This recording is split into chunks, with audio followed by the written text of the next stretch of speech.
Okay, from here sa may Flat World pala, Flat World Solution, yung BPO.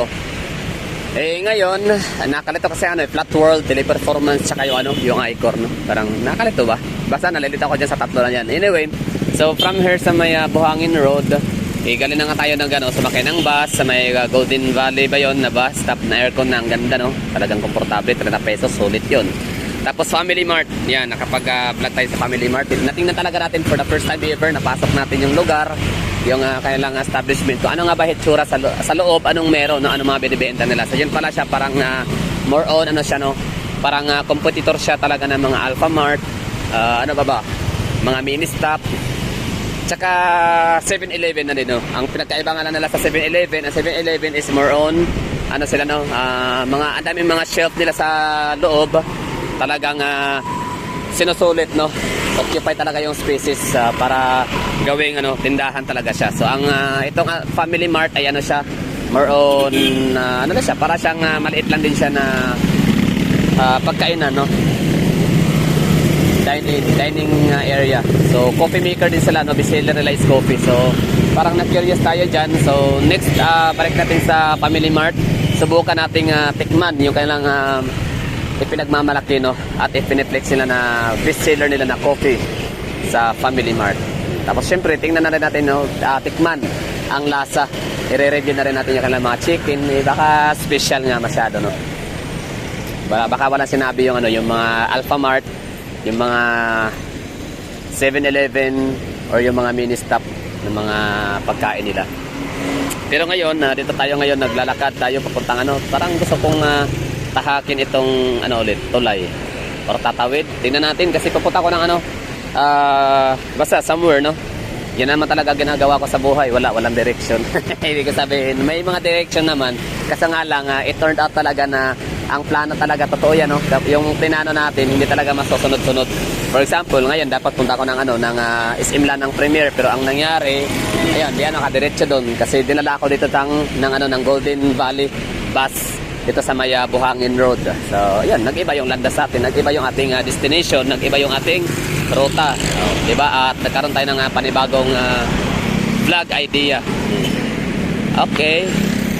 Oy, wag niyo kong gayahin na kung saan-saan tumatawid. Na ipagpatitiro sa mga sasakyan. Ito ay sanay ako sa sa mga ganung galaw sa Maynila pa lang. Hilig-hilig ko nang makipagpatintiro. Maniwala kayo sa hindi. Alam niyo yung Killer Highway ng Commonwealth Avenue way back 2009, 2010. Kilala pa yan.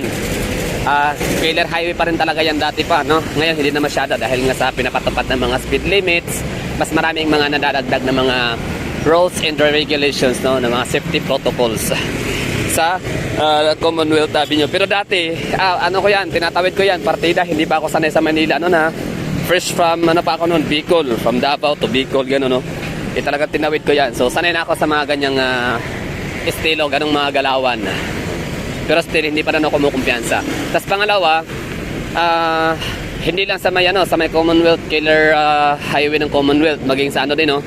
Maging sa may tawag nito, yung Circle, Quezon City Circle, yan. Tinawid ko na rin dyan. Ang bilis ng ang tutulid ng mga sasakyan na nagpapatakbo dyan. Pero tinawid ko na yan, pagpatintirahan ako sa mga sasakyan dyan.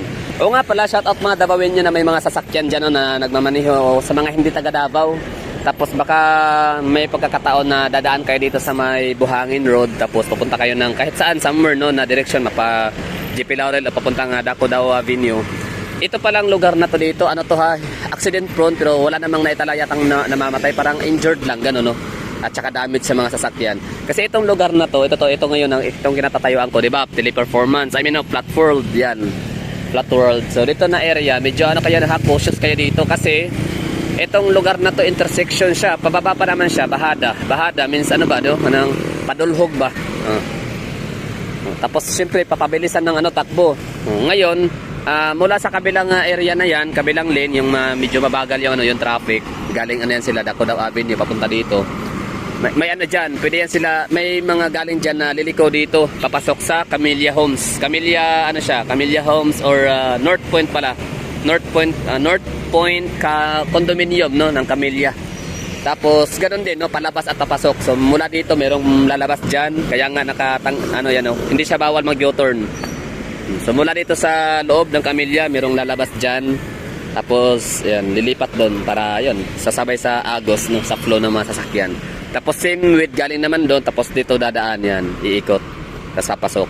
Kasi iba naman mula dito papasok. Okay lang kung mula dito hanggang papunta lang doon kasi medyo hindi siya masyadong harang no, hindi siya masyadong bulaga no.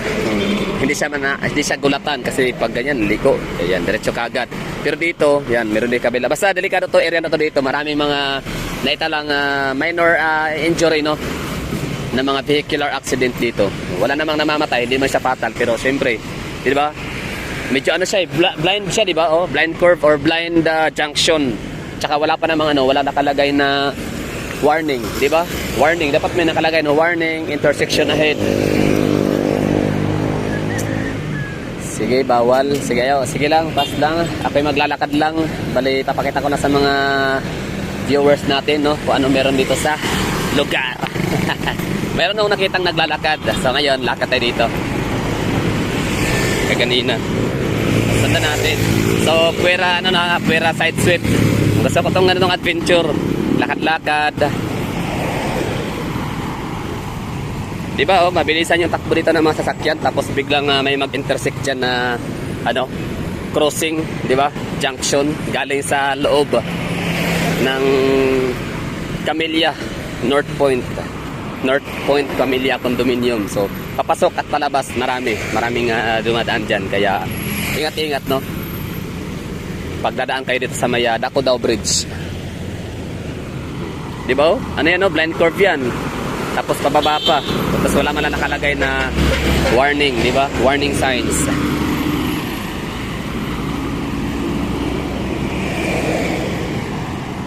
Lakad lang tayo dito mga hagala. Tapos tingnan natin kung anong meron. Di alam naman na meron daan, siyempre. Lalang, nakatuwa lang. O nga pala, ang dumadaan dito na ruta, itong Daco daw is yung mga route Panakaan at Tibongko. Mga rutang Tibongko, dito yung sila dumadaan para diretso sila ng Daco Avenue, tapos Agdao Public Market, tapos Boulevard.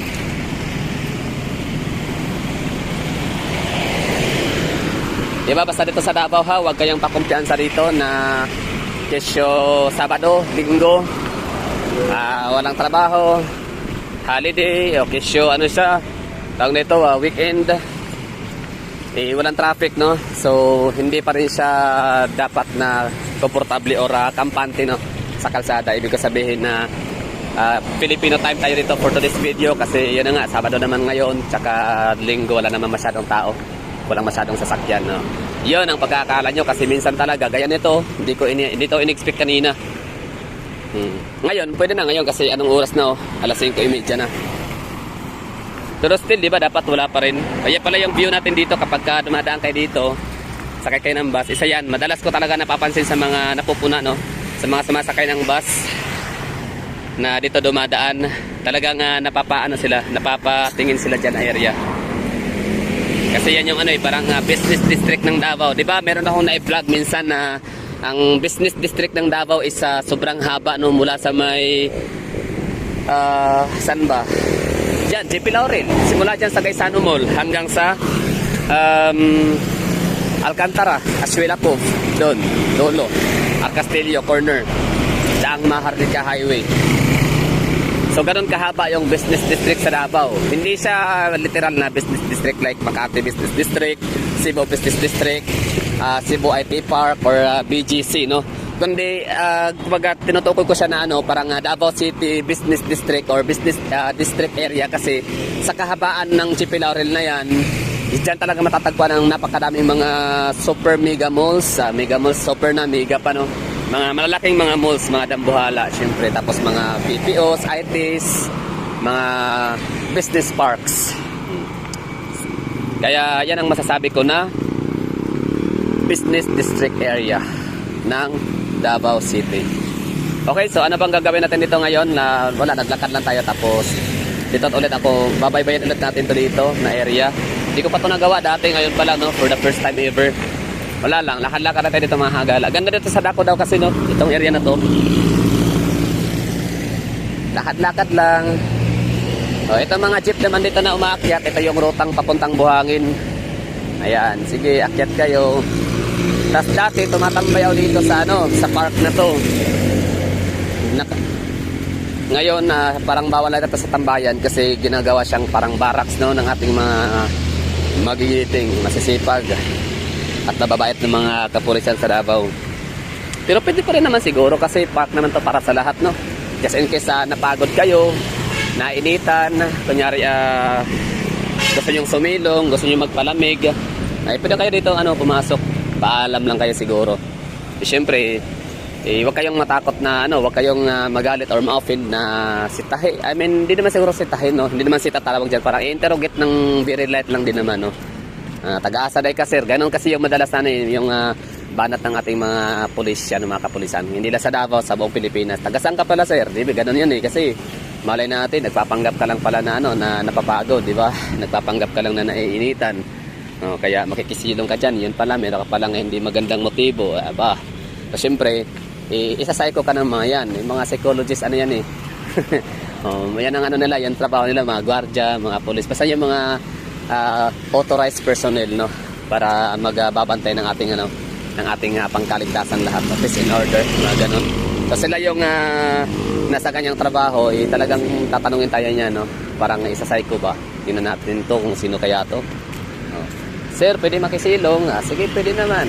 Siyempre, lapitan ka yan. Yan security measure din yan, no? Para sa pangkaligtasan ng lahat, lalo sa kanila. Diba? Matagasan ka pala, sir. Taga ganito, ganyan. So, tingnan nila kung gaano ka-consistent sumagot, di ba? So, kung tingin nila, okay to. So, wala tong masamang balak, no? Hindi to masamang elemento. Sige. Natin to? Hayaan na natin itong mamamahinga. Kasi pagdatingin pa rin nila na parang suspicious ka pa din, patingin na ng ID mo, sir. O, diba? Yun. Ang pangalan ng park ay Doña Carmen Marfori. Patingin na ng ID mo, sir. Kung taga saan ka. O, diba? Yan. May ID ka dyan. O, so, yan. So, pag wala kang ID, ibig ko sabihin, huwag ka nang pumunta sa mga ganito, no? May mga pulis kasi pag wala kang ID, ma-interrogate ka niyan. Pwede kang basa. Hindi naman delikado, ma-interrogate ka lang kasi ba't ka pupunta dyan sa mga lugar na masasabi natin hindi naman talaga siya for public use or hindi siya ganun. For example, kaya nito, di ba? Parang inoccupied nila, police station yan na area, tapos pupunta ka, tapos wala ka palang ID na may papakita, di ba? O baka may masama ka motibo. So that's all for today's video. Thank you for watching mga hagala. So naglakad tayo. Thank you. Sana nagustuhan niyo ang vlog natin na to.